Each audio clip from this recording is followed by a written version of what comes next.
All right, we are live on YouTube, Twitch, and Twix. Let's bring in our Facebook groups. That's Mile High Huddle on Facebook and the Mile High Huddle podcast on Facebook. We'll get those in, let them open them up, breathe, take a deep breath, because we got a lot to talk about tonight. And welcome in, everybody. This is the Mile High podcast. I am your host, at least one of them, Scott Kennedy, along with the co-host, the regular here, Zack Kelberman over on this side. We've got NFL Combine to talk about. Front seven. Could the Broncos use front seven guys? Yeah, you might want to keep an eye on those guys. We're going to talk about a lot of them. There's been some quarterback developments since we last saw you, at least on the MHH podcast, that we want to get into. But first, Zack, how are you doing tonight, my friend? Welcome to the off season. It's kicked off. I'm so happy, Scott, that we have tangible news to talk about. The press conferences with George and Sean Payton, all the quarterback meetings the Broncos have had, and also, as we titled the pod, some defensive linemen and some defenders, front seven help the Broncos could target. I am raring to go, Scott. I don't know about you. Yeah, last year I didn't really think about it. We were talking about all the changes we made, and we look good at this, and then all of a sudden, in August, Nick goes on Broncos for breakfast. Scott, have you looked at the depth on the defensive line for the Denver Broncos? I'm like, no, not really. And then I looked at it and went, okay, Zach Allen, I was a big fan of his, that signing. DJ Jones had a great 2022. We're okay there. And then after that, Jonathan Harrison's your next guy, penciled in as a starter. I wanted him cut in the preseason last year. He's okay, but I mean, as a starter. And then the front seven, Alex Singleton gets a lot of heck. It's like, oh, well, he missed more tackles than anybody in the NFL. Well, he also made more tackles than anybody in the NFL. What that tells me is he's getting more opportunities than anybody in the NFL because nobody is making a tackle on the line of scrimmage. So front sevens, yes, very important. We're going to get into that tonight because there's some exciting talent could be available at 12. Some third-round guys, some guys you can trade up for, some depth pieces down the line. I like it. I'm excited. You know what else I'm excited about? Sam Bam coming in. We go live on this channel every night, 7 nights a week, because we like having the conversation with y'all. Sam Bam comes in. He says, evening, everyone. Regardless of what the Broncos decide to do for quarterback this year, I just hope this is the last offseason we're talking who the next owner, GM, head coach, and quarterback will be for a long time. Owner, you're set. GM, yeah, I'm not sure about that one. Head coach, I think you got at least one more year for sure. The patience on that one. And then quarterback, I'm not so sure. The only one I feel good about in 2027 that we're not talking about somebody different is the Walton Penner group out of that bunch, Sam Bam. Yeah, I think you nailed it, Scott. But the beauty of it is, and I know it's a tough process, but if the Broncos get it right at quarterback, if they draft the right guy, whoever that may be, we would be set at quarterback through 2027 and hopefully beyond. But I agree with you. The report card came out, Scott. I don't know if you saw from the NFLPA. The Broncos ownership group got a solid A. I think they were in the top 5. So they're in good hands there. GM, I agree with you. George Payton, probably his last year working under Sean Payton. Peyton's going to be here for at least a couple of years. And the quarterback, the pesky quarterback, if you get it right, this whole conversation becomes much more positive. Yeah, if you get the quarterback right, it's a lot easier to keep your coach for a lot longer too. True. That's the true chicken of the egg type thing. There aren't too many Hall of Fame quarterbacks without Hall of Fame coaches and vice versa. You start thinking about it, and I'm like, all right, who really did the best job? This is an old school question for you. Who won the most without a franchise quarterback, Zach? Of any coach? Yes, as far as like who had the most success of the dynasties that won 2 or more Super Bowls in a 10-year span, which team was it that did it without a franchise quarterback? Pittsburgh. They had Terry Bradshaw. I don't know. Terry Bradshaw. Yeah. He had 4, I think, and then I think Roethlisberger got 1, so they got 1 for the thumb with Roethlisberger. I went Dallas. They had Aikman. I went the Niners. They had Young in Montana. The Patriots had Brady. What's the answer? It was Joe Gibbs and the Washington Redskins. He won 3 Super Bowls with 3 different quarterbacks. How did he do it? Trenches, trenches, trenches. He had the hogs. And I think Art Monk and that bunch may have had a nickname group too. But it was that was the anomaly as far as the Hall of Fame coaches and Hall of Fame quarterbacks usually go hand in hand. And, if Theismann hadn't gotten snapped in half, he may have been around for more than one of those Super Bowls. But I thought it was Warren Moon and Jay Schrader, but I know Rippon won one. So maybe Theismann didn't win one. And it was, I don't remember for sure. I mean, it wasn't Warren Moon. It was Doug. I'm already forgetting Doug his Williams? name. He was at Tampa. Doug Williams. He was at Tampa for a long time. And then I thought Schrader won one, and I'm positive Rippon won one. So trenches, trenches, trenches. Otherwise, get your quarterback, and you're likely to have your general manager and your coach around a lot longer too. David McElrath coming in with some stars. Thank you, Papa Bear. He says, good evening, Broncos country. Chad, not yet. He's planning on being back Sunday. I talked to him today. I said, yeah, I figured you'd text me about noon on Sunday, planning on being back, but be ready to go. And then about 5 o'clock saying, yeah, I need you to go. So we'll see Chad on Monday. Zack, Dylan, Deacon Scott, May or McCarthy, hashtag Buckham ×5. That's a lot of Buckhams, dude. Hashtag MHH for life and hashtag Denver Broncos for life. Thank you, David. Want to say hello to Michael Ronquillo, who has been going off. Came in with, I think he probably doubled the stars take for February this morning. So thank you, Michael, for everything you do for us. As good evening, Zack and Scott on the Mile High Huddle podcast. Go Broncos. We want to talk a little past news. Did you have any big takeaways, any burning desires you wanted to get to from the press conferences before we moved on? Is there anything that was any sticking in your brain?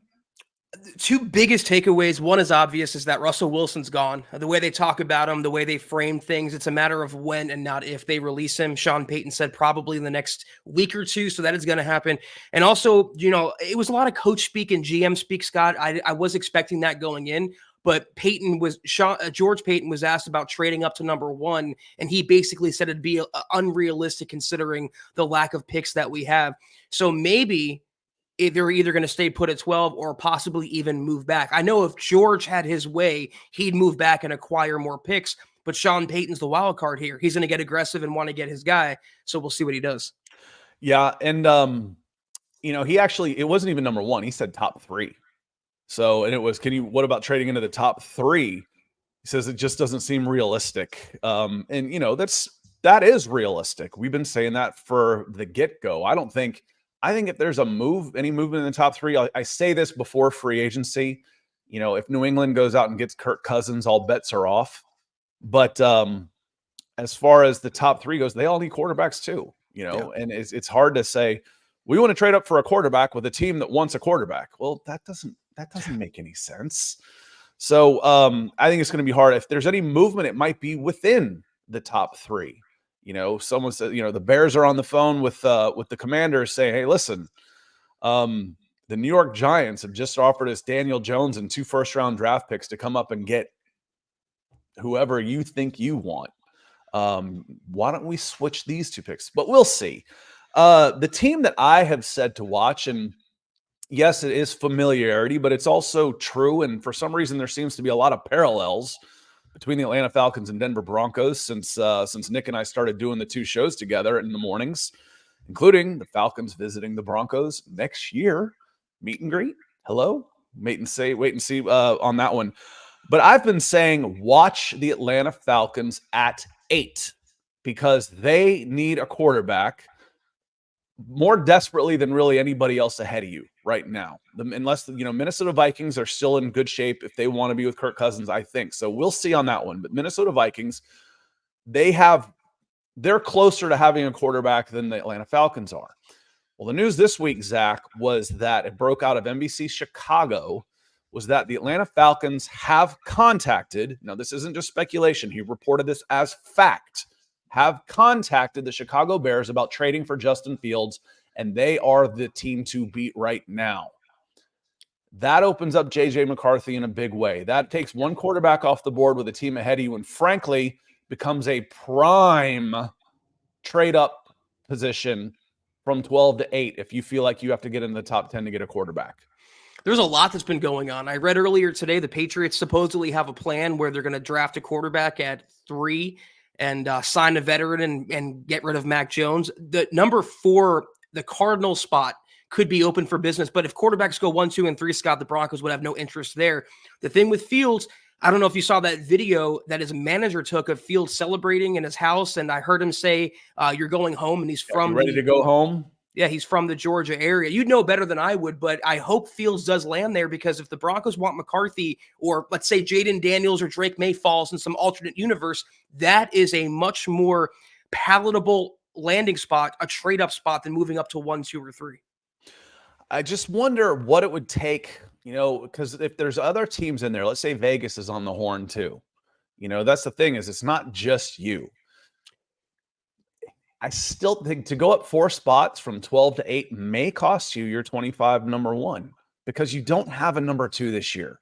I don't want your 3rd. I'm not interested.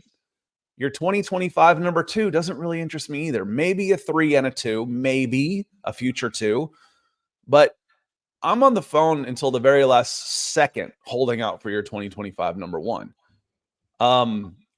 We've had this discussion before. Would you rather have JJ McCarthy giving up your 2025 number 1, or would you rather have Bo Nix and staying at 12? It's the chicken or the egg, huh? At that point, I think I'd probably rather stay at 12, just because if it all goes bad, Carolina Panthers, I don't want to give up a future top 10 pick.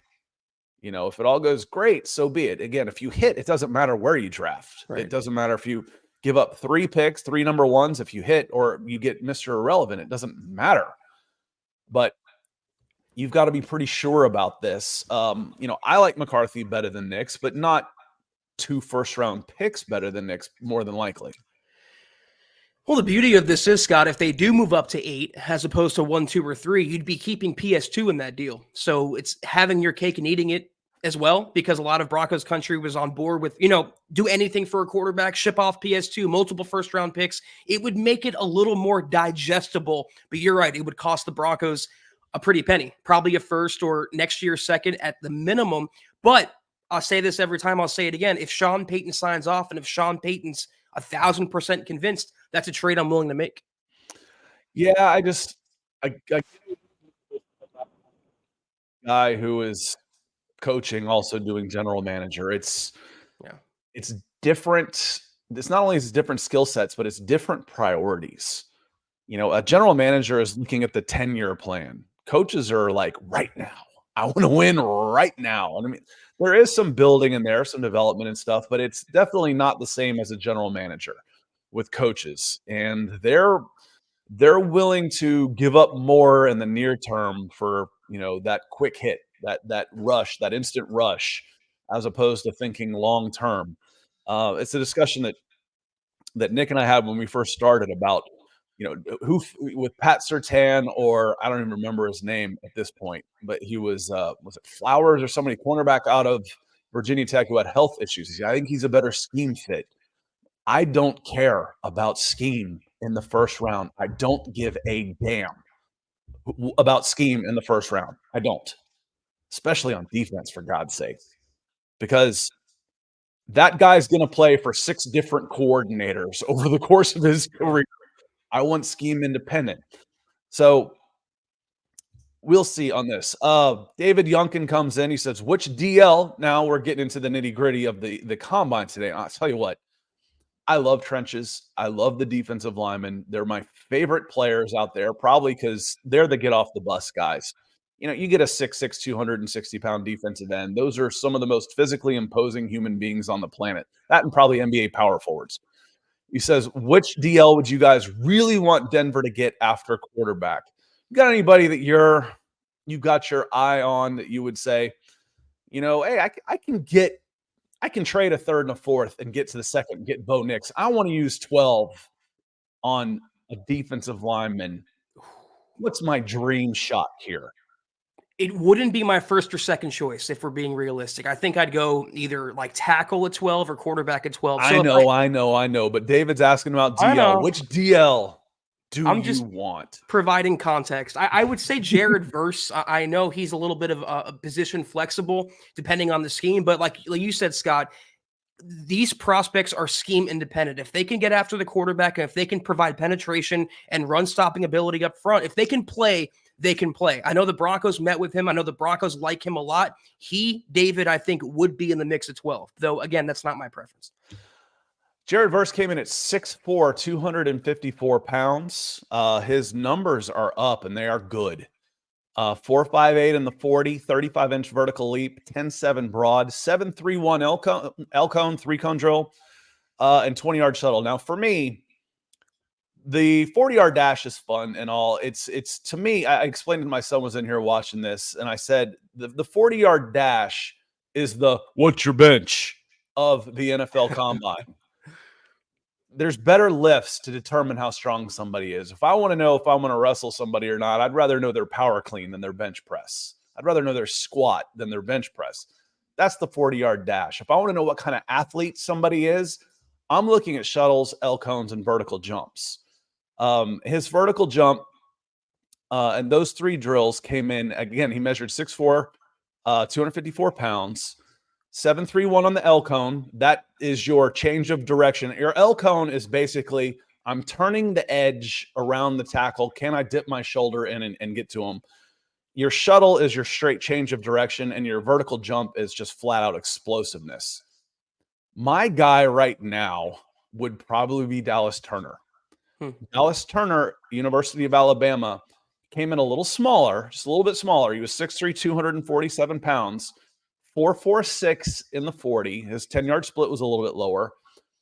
40.5-inch vertical leap, 10.7 broad jump. So the absolute explosion is there, and he doesn't have a 3-cone or 20-yard shuttle posted yet, but I have a feeling it's going to be pretty good. And frankly, watching him run his 40, 1, it was effortless.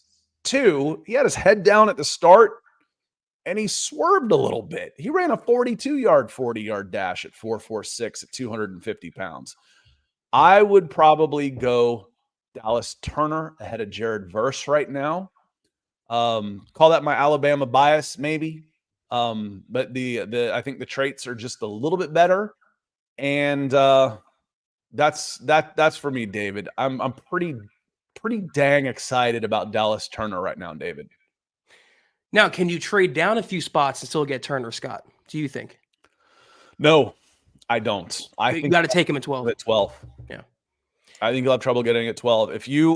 I think if the Atlanta Falcons get their quarterback, if they get Justin Fields, they have a pretty good chance of taking him at 8, or a wide receiver if Roma Dunze or Malik Neighbors is there. That's where I would say.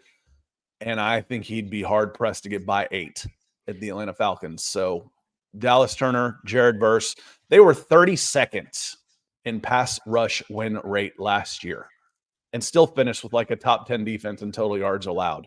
And part of that's because they've got, 2 Pro Bowlers in the secondary with Jesse Bates and AJ Terrell.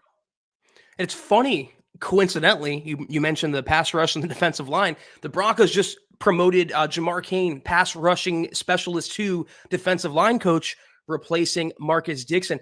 Why I asked you that about Turner, Scott, was because of my own bias. I just do not want a defensive lineman at 12. This is where not having a second-round pick really hurts the Broncos, because you can make a case in the second for T'Vondre Sweat or Byron Murphy, who I like a lot. I see a lot of Ed Oliver in him. Byron Murphy's probably going top 20, top 15. I'm being, I guess, optimistic. But my point is, if the Broncos just had that option to take a defensive lineman in the second round, that's where the sweet spot would be. I want a quarterback in round 1. I agree, because I think defensive tackle. Now, if you get, again, there is no positional value on a game changer. If it's Luke Kuechly, if it's Aaron Donald, except for maybe guard and center. That might be a little bit different. But, if you get a guy that can change a game at safety, well, you don't take a safety because of the positional value. We've seen safeties change games through our Denver Broncos. You know that as well as anyone. If I've got a game changer, whether it's tight end, safety, the positional value doesn't really matter. But on the whole, Defensive tackle is probably in a tier 2 behind edge. Well, quarterback's number 1. Yeah. Wide receiver, edge, offensive tackle, corner are kind of in that next tier. Defensive tackle's probably right just a little bit below those. The point being is you can get a really, really good defensive tackle in the second round, and it hurts not having that one. Yeah.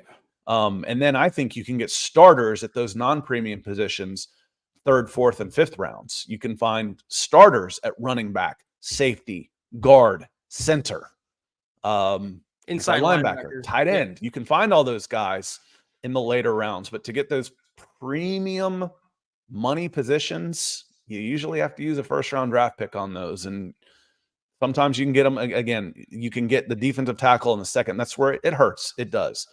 Second one away because of the Sean Payton draft. Mm-hmm. It was last year's first and this year's second, and then you got to pick back, didn't you? Yeah, and also your boy Darius Robinson, if he doesn't go in the first, he's likely going to be a lock for the second round. Again, this is just where the Broncos not having that pick. If they want to target a lineman, kind of hurts. It's funny, you see, you look at Darius Robinson, and he's like, wait a minute, he's 4.95 in the 40. That was last among edge rushers. Yeah, go check his weight. Yeah. He was I think 285 pounds, 286, 87 pounds. And he can play inside. And if you move him over to defensive tackle, all of a sudden he's the 6th quickest of the defensive tackles out of a bunch. So he's got that inside-outside versatility.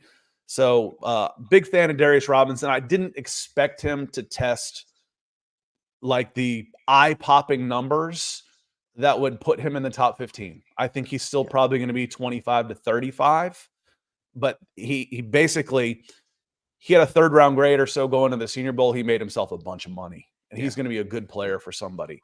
George Fox coming on Facebook. He says, good evening, guys. Thanks for all your insight on the draft and our team. Denver Broncos for life. MHH for life. Thank you, George. Good to see you over there.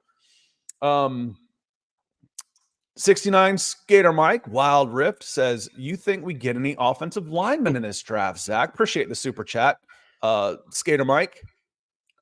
I hope so. The Broncos, fun fact, have not drafted a tackle since Garrett Bowles in 2017. And I say it every year around this time, Scott, regardless of what the Broncos do with Bowles, they have to fortify that spot. Not only do you not have anyone behind Garrett Bowles, you have no one behind Mike McGlinchey, who's a liability in himself. You got to start thinking forward about 2024 and beyond. You also could use a center, despite the Broncos liking Forsyth and Wattenberg. You could probably target one there. So yes, Skater Mike, the Broncos should come out with probably 2 offensive linemen in this draft, ideally. Oh, I said that last year. I wanted 6 new linemen. How many came in? I said I wanted 6. You had McGlinchey, you had Powers, you had Forsyth, that's 3. There's probably a couple more between the practice squad, new bodies and stuff. Now, I don't know the other teams well enough, but it's unfathomable to me that the Denver Broncos have not drafted an offensive tackle 18, 19, 20, 21, 22, 23 in the last 6 drafts. That might not be as uncommon as it seems, but it would surprise me to find out if there was more than one team that had not drafted an offensive tackle in 7 years. So, 69 Skater Mike, if the Broncos gamble, this is where if the Broncos gamble that they can make a trade up into the second round to get a quarterback, let's say they want to target Bo Nix, Michael Penix, Spencer Rattler, and they think, hey, I can do just as well with these guys in the 30 to 35 range as I can with going up and giving up more picks to get into the top 10 for J.J. McCarthy. We don't know how the board's going to fall. We don't know how they're going to evaluate guys. But if Sean Payton thinks I can do this, you can absolutely see the Denver Broncos going with an offensive tackle at 12 in a very strong offensive tackle class.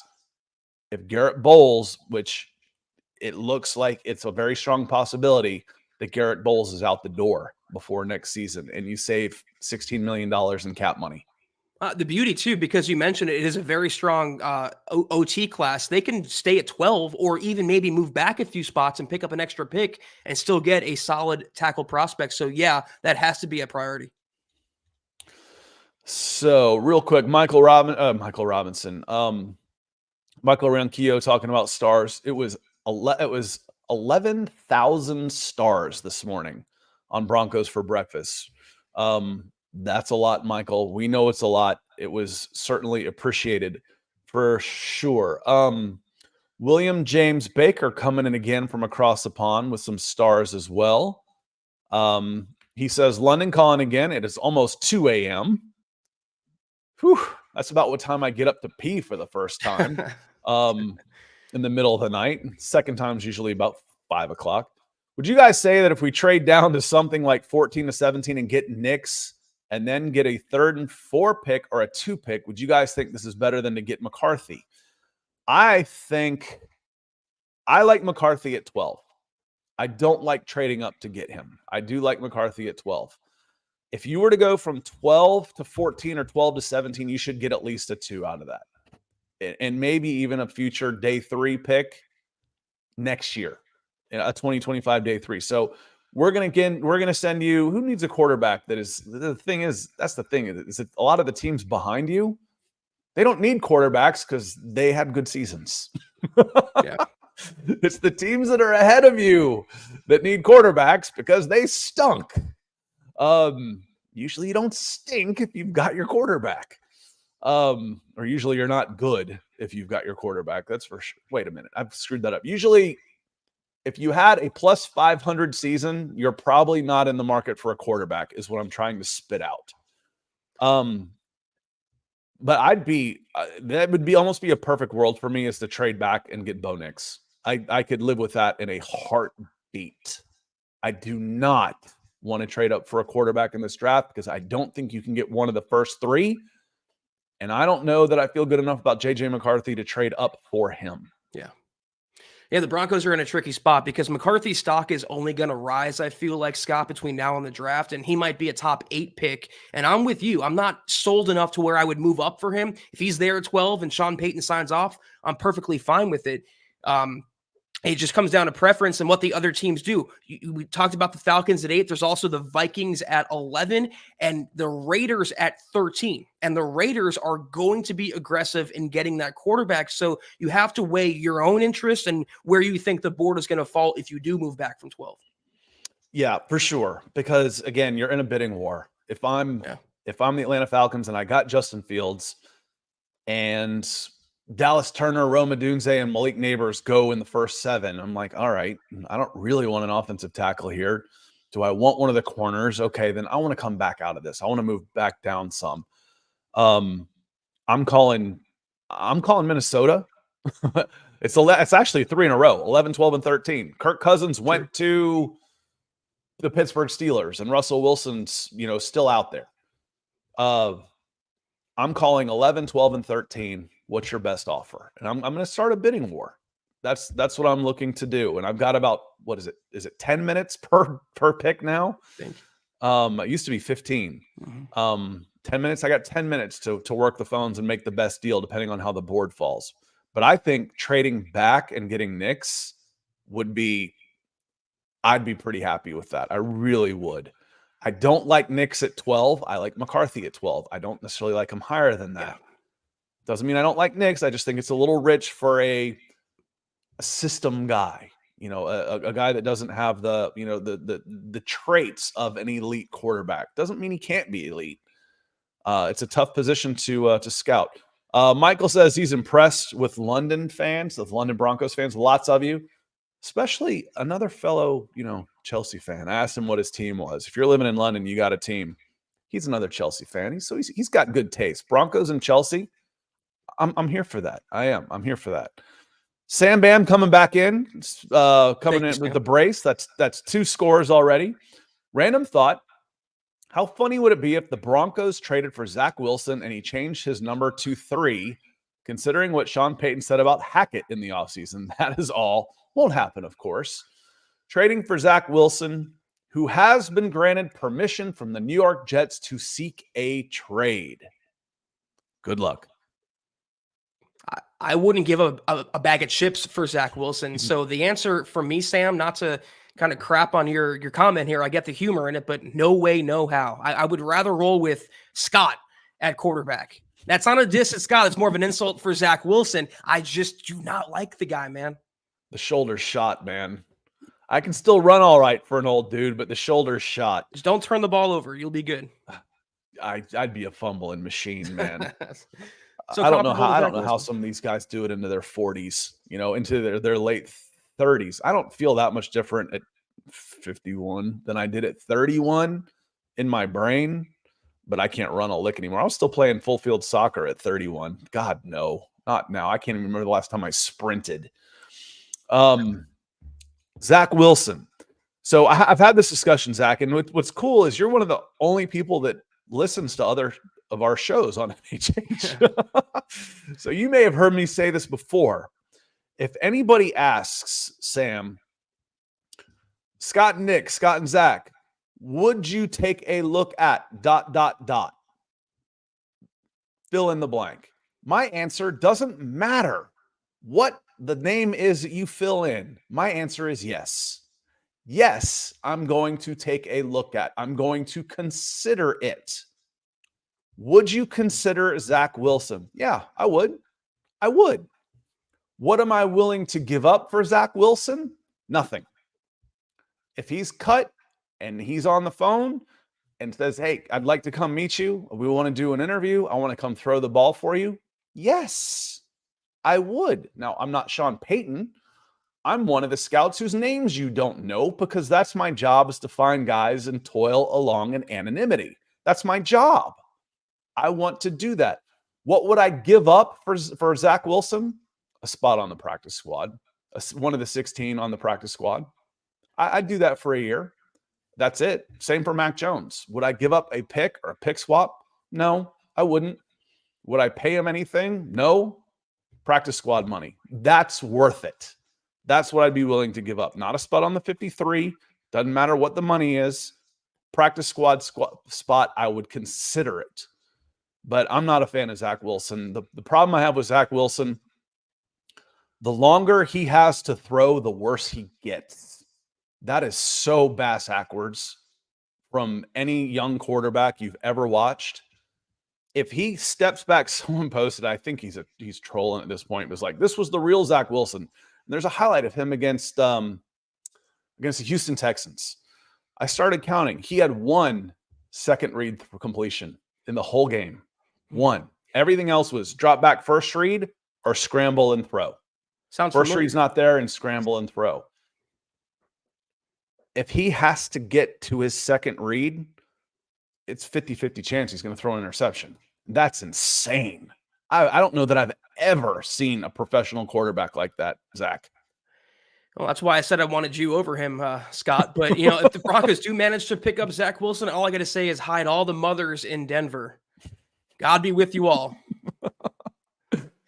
Oh, goodness. That's the other thing that changes as you get older. You see a attractive young woman, you're like, ooh, I want to meet your mama. So I can't blame him for that. Yeah, moms beware. I can't blame him for that. Of course, I'm 30 years older than he is, but hey, who's counting? Want to get to some of the winners and losers. We've already talked, not even losers. We've already talked to a couple of the guys. Now, Tavondre Sweat was considered the big defensive tackle. He didn't weigh in at the Senior Bowl, and it raised some eyebrows. Okay, well, how much does he weigh? He weighed in at 366, which is what his listed weight was at the University of Texas. In a couple of the mock drafts we've done on PFF, we're able to get him in the 3rd round in the 80s to 90s.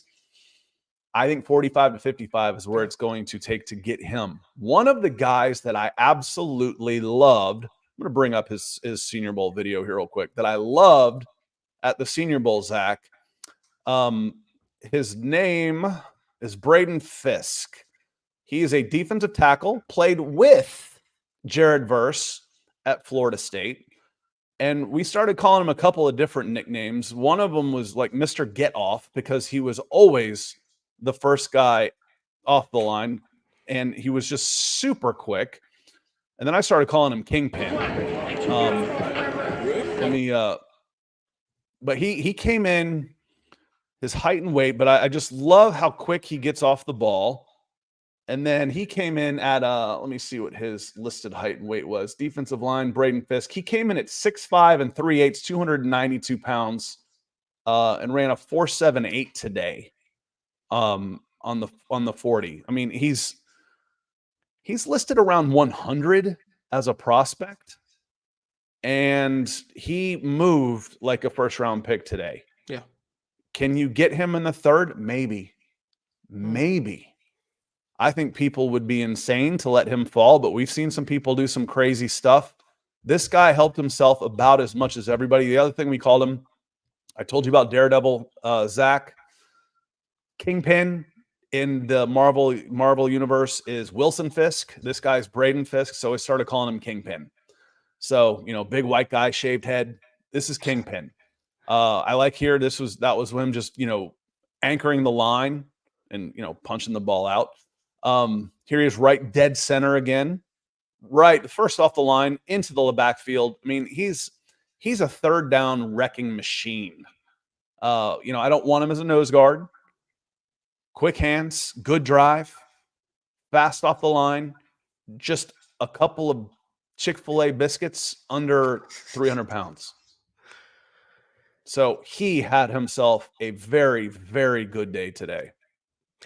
You said Mr. Get Off. I could think of worse nicknames to have, Scott. And I think he posted one of the faster 40 times for a defensive lineman at the combine. And you're right. His stock is going to rise. I don't see him falling to the third. There could be a run on defensive linemen in the second round, starting with Sweat and Darius Robinson. Again, this is where not having that pick really hampers what the Broncos want to do. Another guy that really helped himself today, if you're looking at linebackers, inside linebackers, was Peyton Wilson. He had a good Senior Bowl as well. Peyton Wilson came in at 6'4", 233 pounds, and ripped off a 4.43 40 time with a 1.54 10-yard split. Where does that 10-yard split put him? It put him second, tied for second. There were several of those guys, including Dallas Turner. Chop Robinson is another guy who had a good day. Now they're going to question his arm length, et cetera, but Chop Robinson came in with an easy 4.48 40 with a 1.54 split. Again, tied for second, 35-inch vertical and a 10.8 broad, and a 4.25 shuttle. So good side to side. But Peyton Wilson, solid work at the Senior Bowl. And Sam Bam says, yes, Broncos trade for Zach Wilson. Hide your moms. Yeah. If you're my age, your wife. So appreciate you, Sam Bam, coming up with the super chat. And as Kathy Schmidt, good to see you. She comes in. She says Fisk was the fastest of the DL with a. Why do I keep closing out the results page? I've had it open 3 times, and I keep closing out the results for DL. So if I click on defensive tackles, Braden Fisk officially was 4.78. Mekhi Wingo was 4.85 out of LSU, and Byron Murphy came in third at 4.87. So Braden Fisk, again, just a shade light at 292 pounds.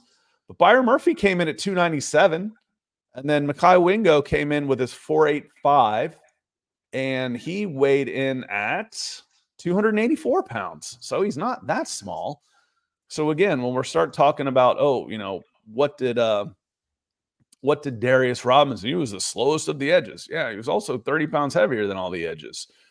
Darius Robinson, again, he came in at 6'5", 285 pounds, with a 35-inch vertical, 4.95. So he still didn't have, even for a 290-pounder, he still didn't have incredible numbers.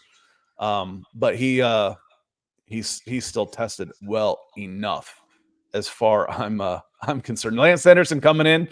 Hey, Lance, speak of the devil. Lance Anderson said, hey, fellas, the interior defensive line we miss out on with the no second-round pick is Braden Fisk. What a performance. Yeah, Braden Fisk had a great Senior Bowl, Lance. And I know y'all will hit on a bunch of this tomorrow night, and you'll have more positions to talk about on Dub Valley Deep Divers Friday night. But yeah, Braden Fisk had himself a day. He's had himself a month because the Senior Bowl was just 4 weeks ago. So he's had a very, very good offseason performance, Zach. Yeah, Lance, appreciate you popping in on a Thursday. And I agree with what you're saying here. Not having a second round pick is, if they're looking for a defensive line help, they're going to suffer with that. But you brought up inside linebacker, Scott. I want to touch on that really quickly. That's another sneaky need. Not more than offensive tackle, not more than quarterback, but look who's under contract for 2024 in terms of notable players. Alex Singleton and Jonas Griffith, who's coming off a season-ending injury. And I say that because Josie Jewell's probably gone in free agency, and they're going to move Drew Sanders, they confirmed at the Combine, mostly to an edge hybrid player, taking him away from off-ball. It's another position, Scott, they have not addressed in recent years, kind of like tackle, that has to end this April. Yeah, and you can get those guys. You can get good inside linebackers later on in the draft. It's the closer you are to the ball, the less the combine traits matter. Now, when I'm talking about center, quarterback, inside linebacker, those are cerebral positions. Now, obviously, you've got to be a little crazy to play in there. You know, every inside linebacker you've ever met is a little nuts because, you know, they're like fullbacks are running headfirst into a brick wall all the time, but they're usually pretty damn smart. Now, if you can mix all of that smartness with the physical ability and tenacity, then you end up with Mike Singletary, with Luke Kuechly, with Brian Urlacher, with, you know, real difference makers. But those guys, they're hard to find. They don't come around real often. When we start talking about generational, I just mentioned guys from, you know, 40 years ago, 20 years ago. You know, Fred Warner's good, but he's a different guy than those three I just mentioned. You can get good value later on. And the Broncos, what do they have? 6 picks? Yeah. 6 picks this year. So you can go with those double 5th round picks, 144 and 146.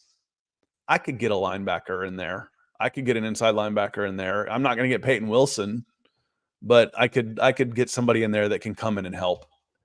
There's another Wilson that I still kind of lament the Broncos never taking, and that was Logan Wilson, and who ended up going in the 3rd round, I think, in 2020. It doesn't have to be the 3rd, Scott, necessarily this time around, but they have to use I would say a mid-round pick to address that position. They literally don't have bodies there right now. Yeah, and we'll see how much Drew Sanders moves. It scares me a little bit. Why are they moving him to edge? Think of the positives. Give me the positives, and then we'll play devil's advocate on that. Why would I move him to edge? To me, I know there's probably an answer that you're looking for, Scott, but to me, there's no good thing about it because you're putting too much on his plate. I'd rather the Broncos make him a one-position player. And this is what VJ, really quickly, this is what VJ has historically done, even going back to his time in Denver the first time with DeMarcus Walker. He did it in Arizona twice with Isaiah Simmons and Zaven Collins. He doesn't leave well enough alone, and now they're doing the same thing to Sanders. That's my rant. I actually think you're taking stuff off of his plate, which goes into the negative of why you're moving him. Because edge, from a thinking man's position, is a much easier position to play. It's okay, set the edge, get the quarterback. You know, it's much more straightforward. It scares me to think that but the problem is, physically speaking, the better athletes, again, the farther you get away from the ball, the more athletic you have to be. The bigger, faster, stronger guys are outside. He's not all that big. He's about 235 pounds coming in. You know, you've got guys that we're talking about in this draft that are 250, 255, 260, and you're already undersized on the defensive line in your front 5, you know, with Jonathan Cooper, Baron Browning, and now Drew Sanders. It scares me to think that the reason they're moving him outside, and this is speculation on my part based on a little bit of scouting, watching him get his head spun around in the frickin' washing machine last year, he can't handle the mentality of playing the inside linebacker. And to get anything out of him, they're going to have to move him outside where it's less thinking and more physical ability, because he is a pretty good physical specimen. He's just undersized out there, Zach.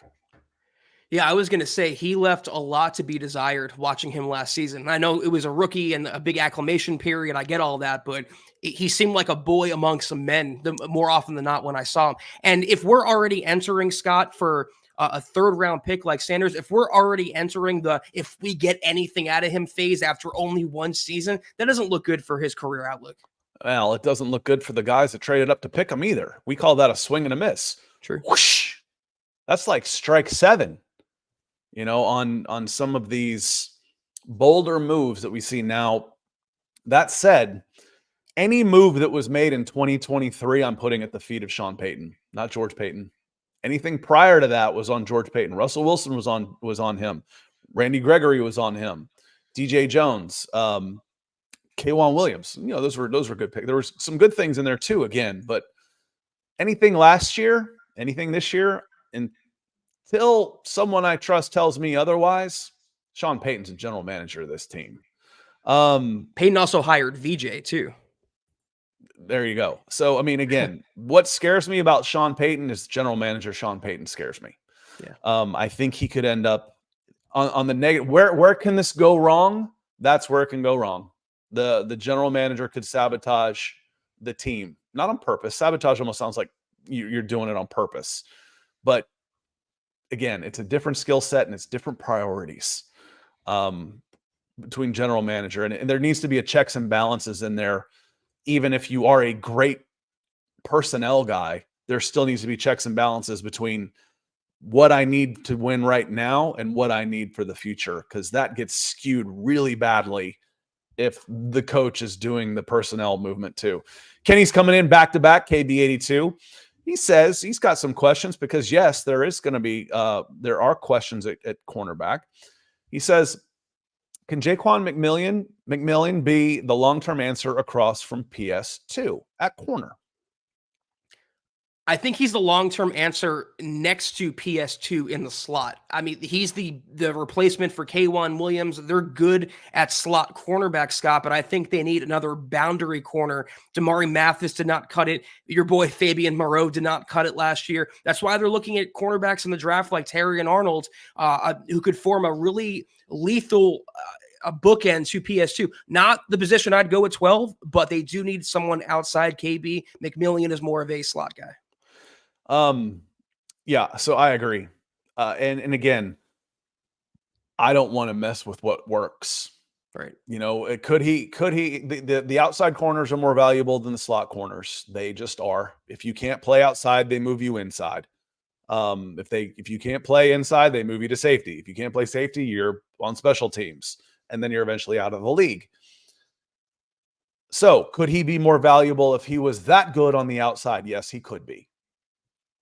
I don't know that he could be, though, and I don't want to weaken one position to make an experiment at the other. I have found a spot for him where he's really, really good. He won't like that as much because he's not going to get paid as much when his contract comes up and he's labeled as a slot corner. They don't make as much money because, again, they're not as valuable. But he's found himself, considering where he came from, I have a feeling he's going to be pretty happy with a $7 to $10 million deal as a really good slot corner.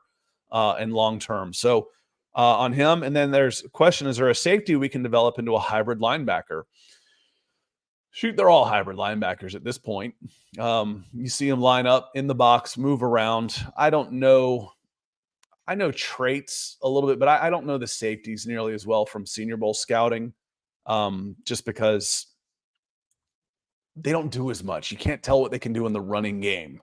When you're not allowed to tackle in practice, it's really hard to get a feel for who can tackle. And then you wonder why nobody can tackle, because they're not allowed to tackle in practices. Stay up, stay up, stay up. That's all you hear. They go up and tap somebody and let them run by because they're afraid of injuries. Then they can't tackle in games. Well, here's a crazy concept, Scott. I mean, how about if you want an outside linebacker, take a pure outside linebacker. If you want an inside linebacker, take a pure inside linebacker. Why try to force more square pegs into round holes? And how often in the NFL historically, Scott, has that dime backer role really worked out? The Mark Barons and the Sua Cravens. It's not ideal. If you want a linebacker, just draft a pure linebacker. It's not hard. God, I loved those guys in high school, though. Yeah. I think I had Mark Barron listed as I don't remember if I had him listed as a safety or not. When he was coming out, he was from South Alabama and he was really good. And then Sua Cravens was out in California when I lived out in California. So I got to see, I think he was maybe at Vista Murrieta. I got to watch him play a lot. Oh my God, what a football player he was. And then, I always think Eric Berry. Eric Berry was from just south of Atlanta.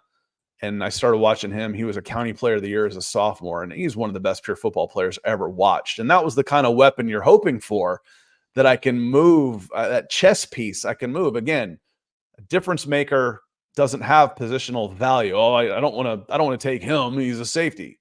Yes, take him. Kyle Hamilton. It's too high to take him as a safety. Really? He's all pro now. He would have been a pretty good pick in the top 10, huh? But that's what you're looking for. The Kyle Hamilton type, Kenny. I think that's the one you're talking about too, for the Baltimore Ravens. And then he comes in again. He says, should we kick the tires on Shaq Barrett?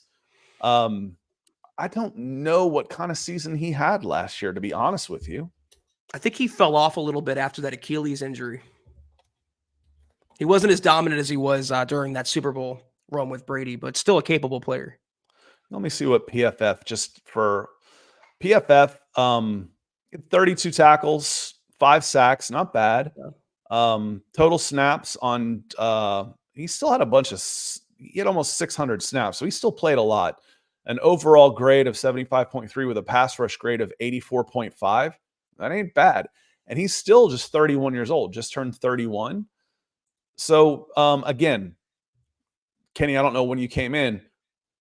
Hey, Scott, would you look at? Yes, I would. I'd be on the phone. I think he's a guy who could help make my team better.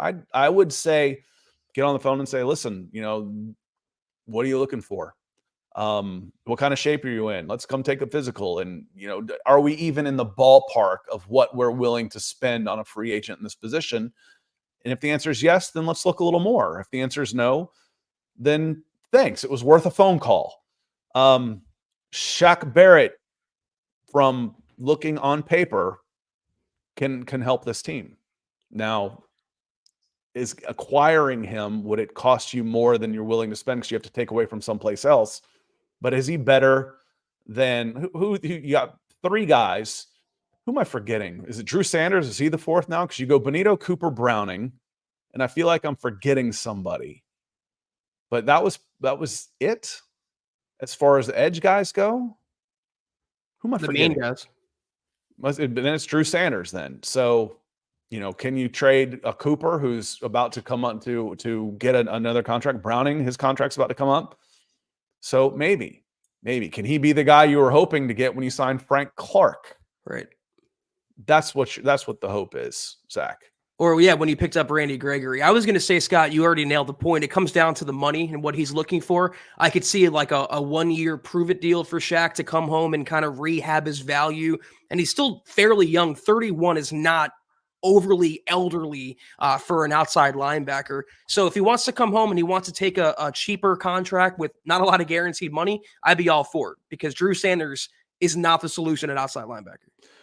Goodness gracious. So, you don't have to worry about his money because he's basically already been compensated for this year by Tampa Bay. He's carrying they really cut him. He's carrying a $27 million dead cap hit. Wow.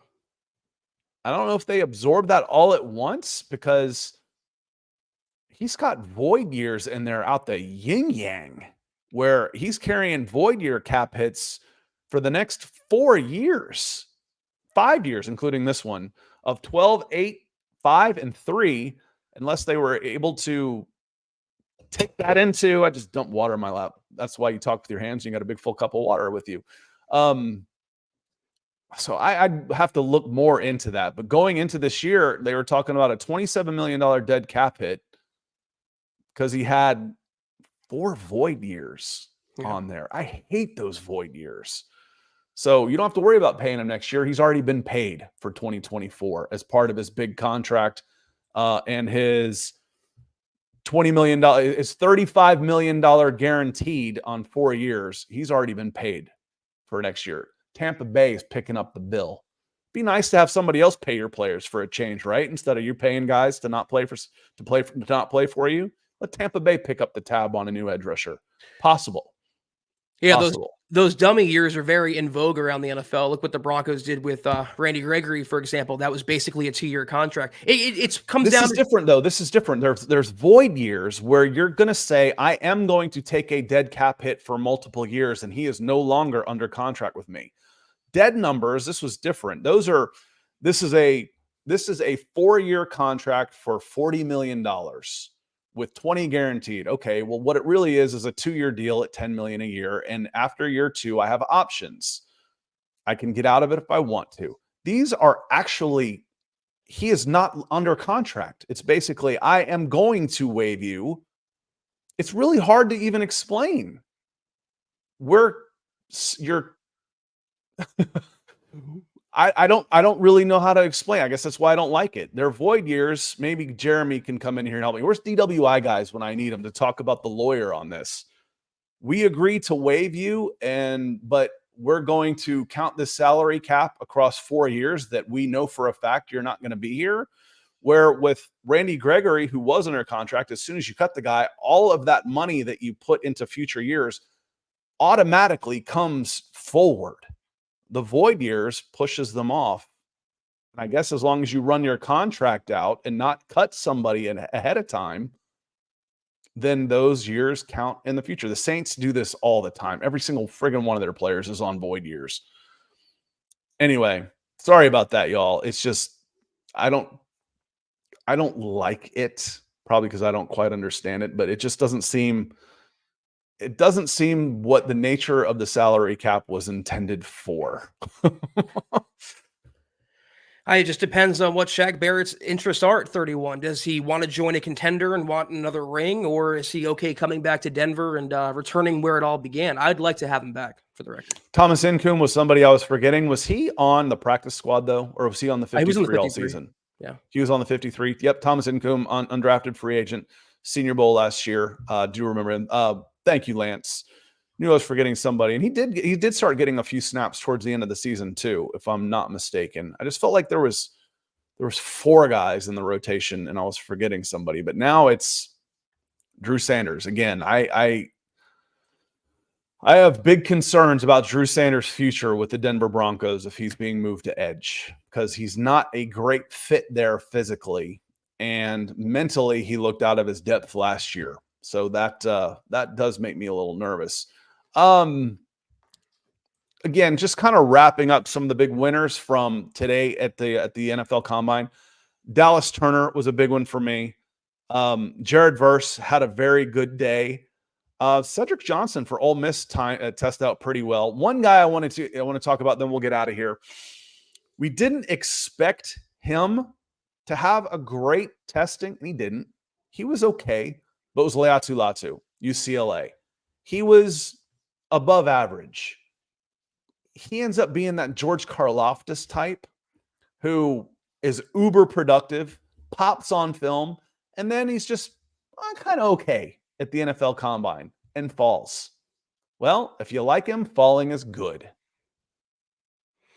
He kind of scares me, though, personally. Maybe we'll be split on opinion on this, but his medicals and just his bust potential, he has a very high risk, high reward. I was going to say he has a high ceiling, but his floor could be iffy. What he kind of reminds me of, Scott, on a lesser extent, remember Aaron Curry, the former inside linebacker, supposed to be the next big thing. I know different positions, but there was always that bust potential attached to him. And I don't know about Latu.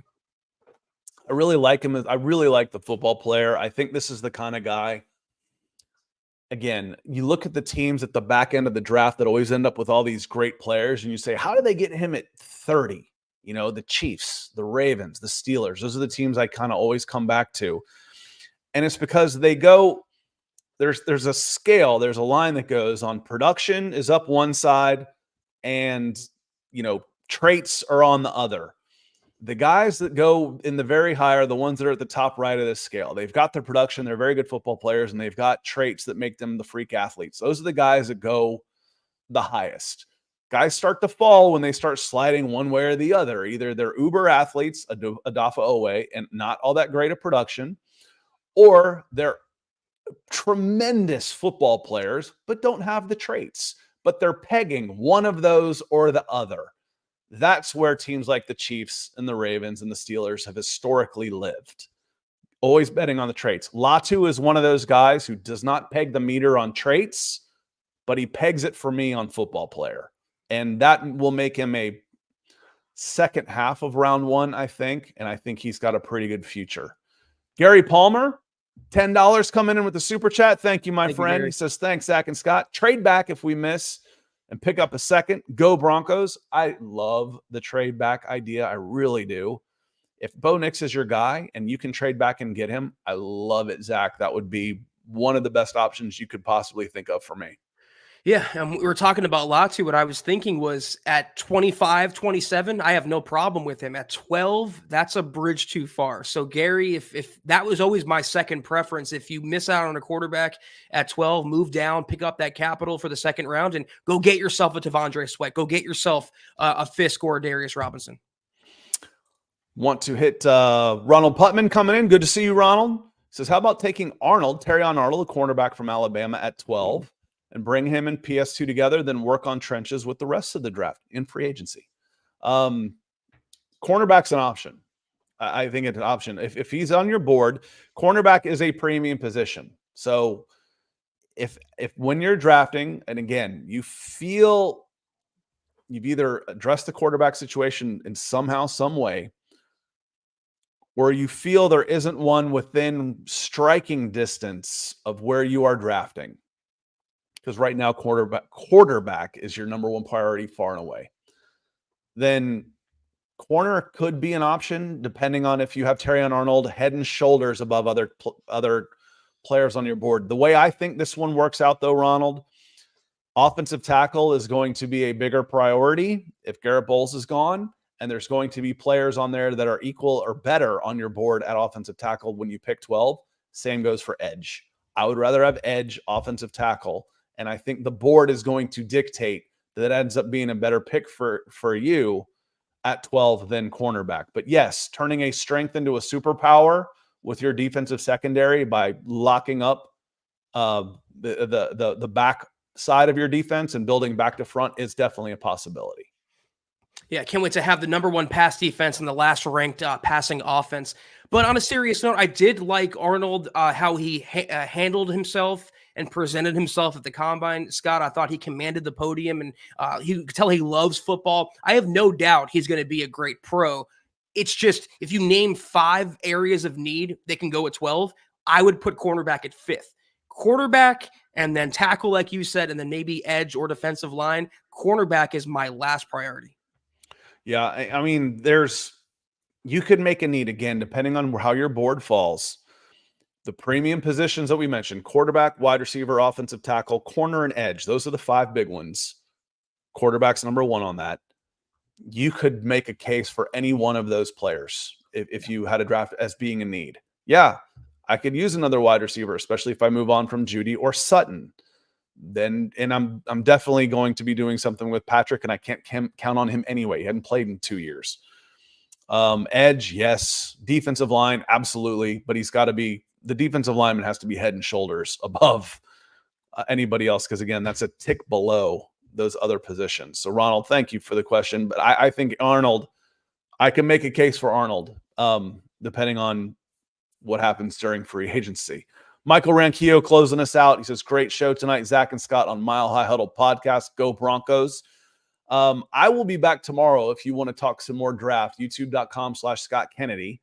Going to be talking some more, getting a little bit more in depth as more information pours in overnight on the defensive line and linebackers in the morning. And then tomorrow night, the Dove Valley Deep Divers will be in their happy place talking NFL Combine at 8 o'clock Eastern, 6 o'clock Mountain Time tomorrow with Lance and Eric. Don't miss it.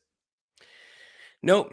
Thank you, Michael, so much for your support as always. That's going to do it, though, I believe, for this episode of the Mile High Huddle podcast. If you're not doing so, please follow us on Twitter at the MHH pod. You can follow the main account on Twitter at Mile High Huddle. Scott is at Scout Kennedy. I'm at Kelberman NFL. And also, if you haven't, please go to mhhmerch.com and get yo swag on if you haven't already done so. Please also drop us a like at facebook.com/Mile High Huddle pod. You can find us on Instagram at mile_high_huddle. And if you're using Apple Podcasts, make sure you're leaving your football priest and our Deacon Scott a 5-star review for a chance to win some of that merch each and every single month. But if anything, y'all, please subscribe, like, and share this video and every video you see on the MHH channel. It really helps us grow and reach more Broncos fans just like you. Just like y'all. Want to say thank you to our Super Chat superstars and Facebook star supporters. Sam Bam coming in early, David McElrath, Michael Ronquillo several times, David Yunkin, George Fox, 69 Skater Mike, Williams James Baker across the pond, Kathy Schmidt across the pond as well. Y'all are up late. Lance Sanderson. Lance, good to see you. We'll see you tomorrow night. Kenny coming in several times, the GLP, and Ronald Putman. Thank you. Much love and respect. Appreciate you helping to keep the lights on and keep this forehead bright and shiny. It'll probably, as Scott inferenced earlier, be Scott and I on Sunday's episode. We'll keep you posted if it's not. We'll see you then, though. Have a great start to your weekend. Take care. And as always, go Broncos.